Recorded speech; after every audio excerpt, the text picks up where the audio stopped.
Hey everyone, my name is Daniel. I never expected to share a story like this, but what I experienced was so profound and life-changing that I feel compelled to tell you. It all started when I suddenly fell gravely ill. The next thing I knew, I was slipping away from this world, like my body was no longer mine.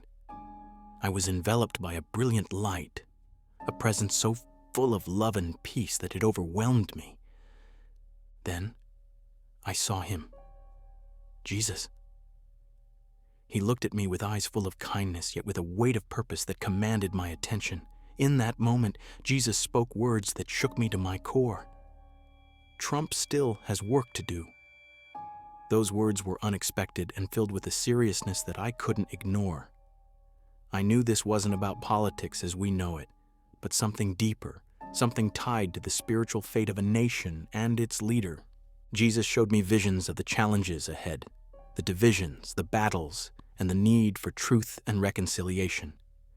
He spoke of a mission, not just for Trump, but for all of us, to stand firm in faith and love despite the darkness pressing in. The message was clear. Though I had crossed into the light, the story was far from over. There was more to see, more to understand, and more to share. And so, I'm here to take you through what Jesus revealed to me step by step. This is only the beginning. Right after hearing Jesus say, "Trump still has work to do," I felt this overwhelming mix of emotions, confusion, awe, and a deep sense of responsibility. The presence around me was so intense, filled with both love and the weight of justice. It wasn't just a statement, it was a call to action. A prophecy with layers I was only beginning to understand. Then Jesus began to show me visions that spanned not only Trump's path but the nation's spiritual journey. I saw crowds divided by anger and fear, families torn apart by ideologies, cities caught in unrest and uncertainty. Yet, amid the chaos, there were flickers of hope, people coming together in prayer, acts of kindness breaking through the darkness, and a yearning for truth that couldn't be silenced. Jesus explained to me that leadership is a heavy burden, one that carries consequences beyond what the eyes can see. Trump's mission, as revealed in this spiritual encounter, was unfinished. There were battles yet to be fought, not political battles in the usual sense, but battles for souls, for the heart of a nation struggling between light and darkness. What struck me most was the mercy in Jesus' voice. Despite the faults, mistakes, and controversies, there was a profound patience, a desire for redemption and transformation. Jesus wasn't condemning, but urging a path forward, one that requires courage, humility, and faith. As I absorbed all this, I realized that this message was not just for Trump or a select few, but for all of us. We stand at a crossroads, and our choices matter more than ever. The spiritual stakes are high, and the coming days will test the faith and resolve of many. That night, I felt a heavy burden, but also a strange peace, knowing that even in the darkest times, hope remains. The story Jesus showed me was complex, challenging, but ultimately hopeful. And this was only the start of what I was to see and understand. I'm going to share everything with you as much as I can, because this message needs to be heard. The next parts will take you deeper into the revelations and the path ahead.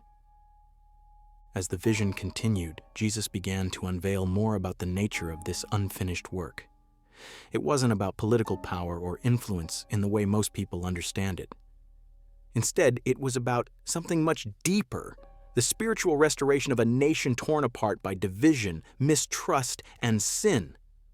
I saw the heavy toll of pride and selfishness, not just in leaders, but in everyday people, poisoning relationships and spreading fear like wildfire. Jesus showed me that Trump's role was like a torchbearer in a dark tunnel, imperfect, flawed, but necessary to light the way forward. There were challenges ahead that required strength, conviction, and a willingness to face uncomfortable truths. I could feel the tension in the air, as if the entire world was holding its breath, waiting for what would come next.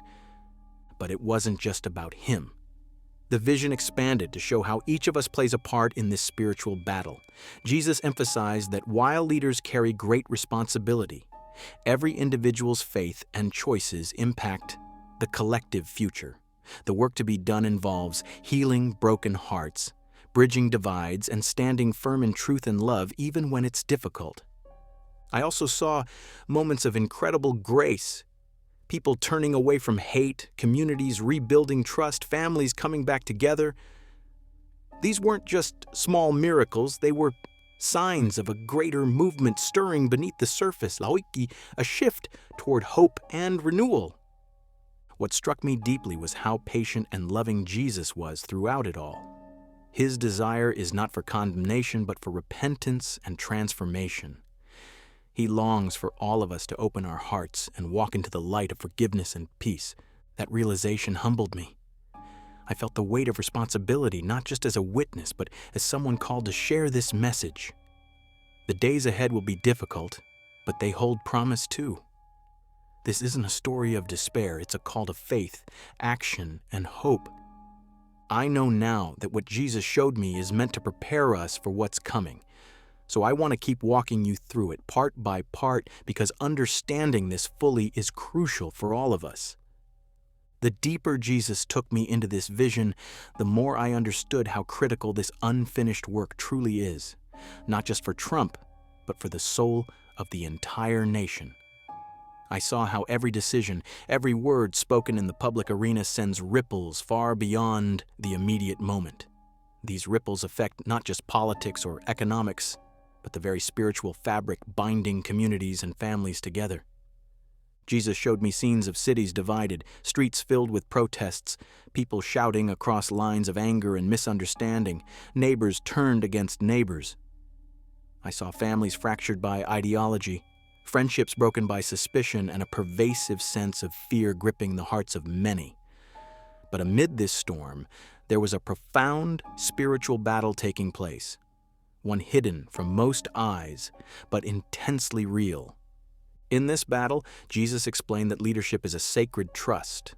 The role Trump carries is heavy, and though imperfect, he has been placed at a critical juncture for this moment in history. The unfinished work includes calling people back from darkness to light, encouraging unity in a fractured world, and inspiring courage to confront injustice and falsehood.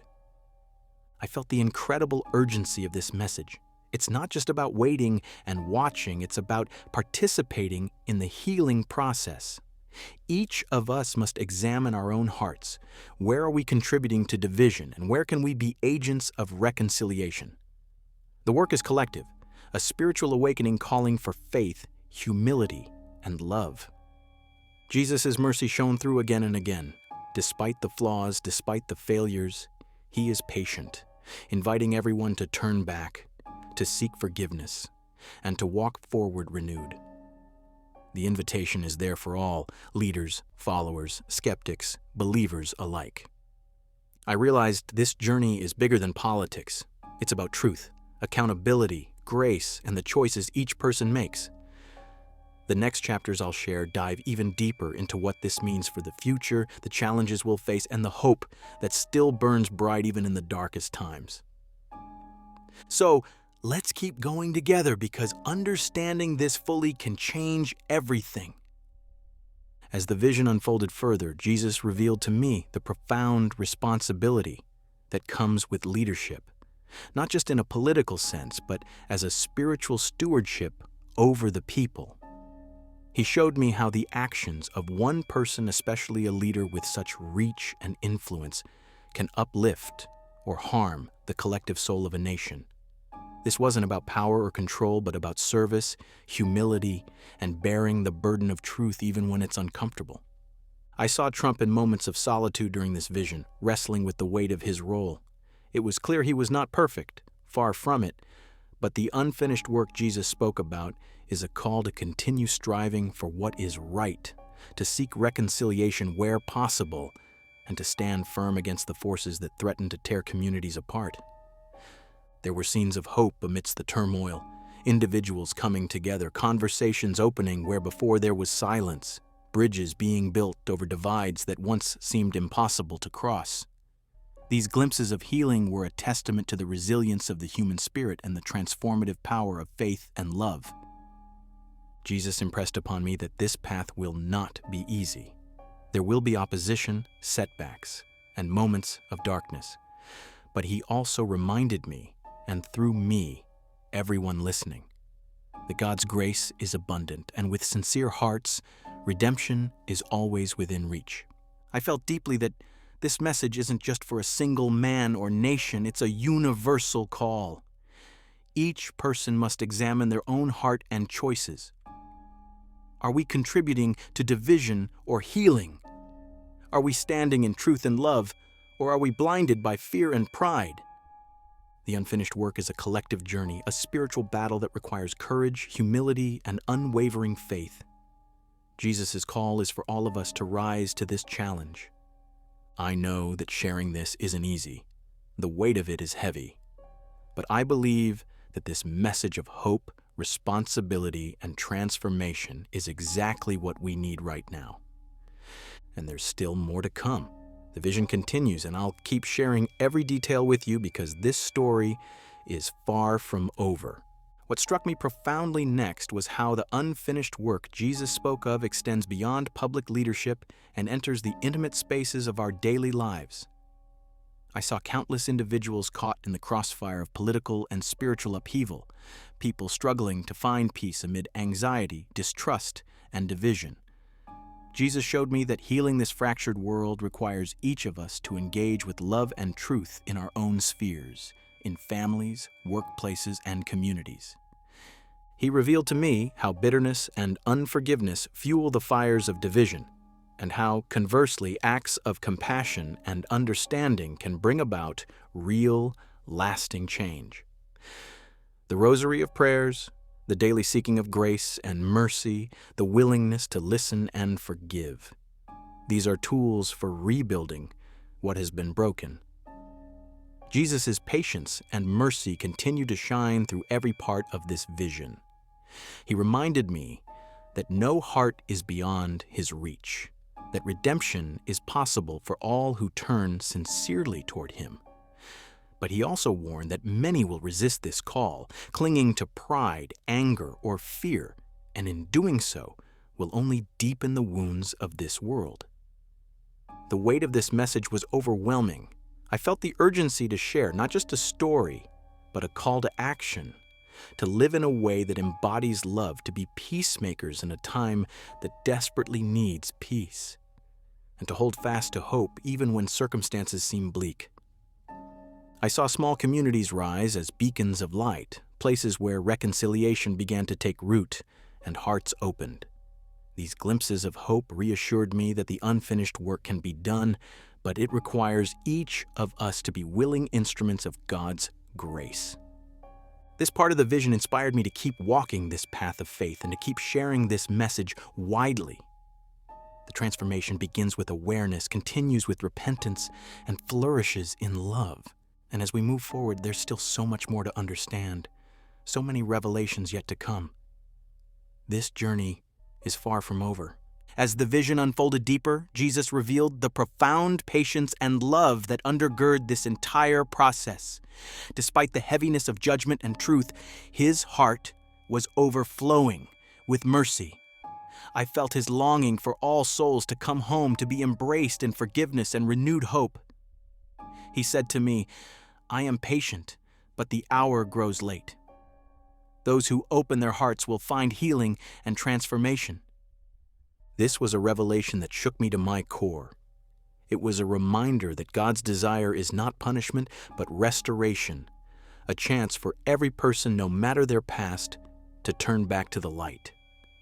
The rosary, the prayers, the journey I was shown, these were paths to that healing, tools to help us walk from darkness into peace.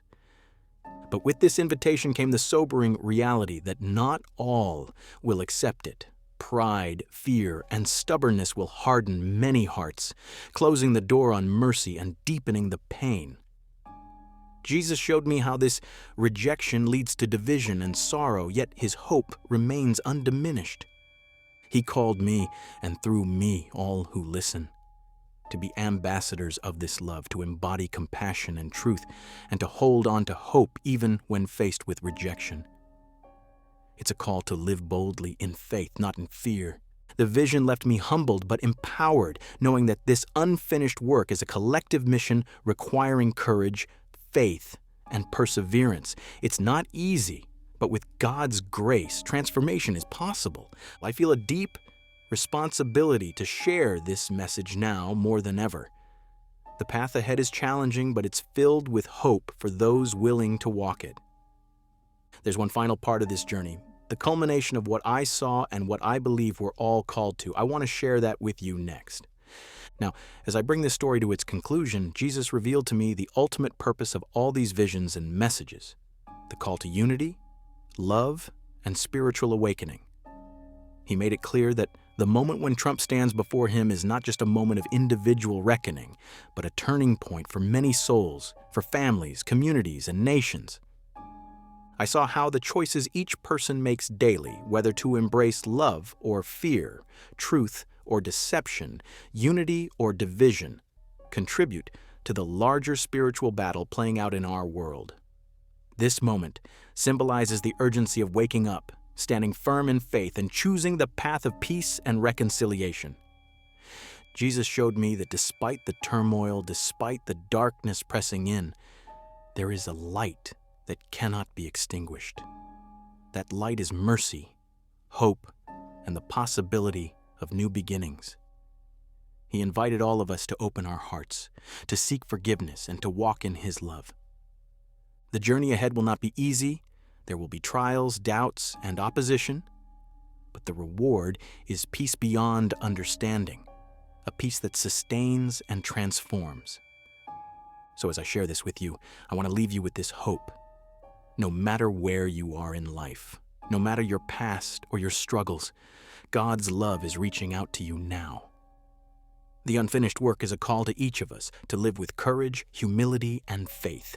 Thank you for listening to my story. I hope it inspires you to seek the light and to be part of the healing this world so desperately needs. Stay strong, stay faithful, and keep your heart open.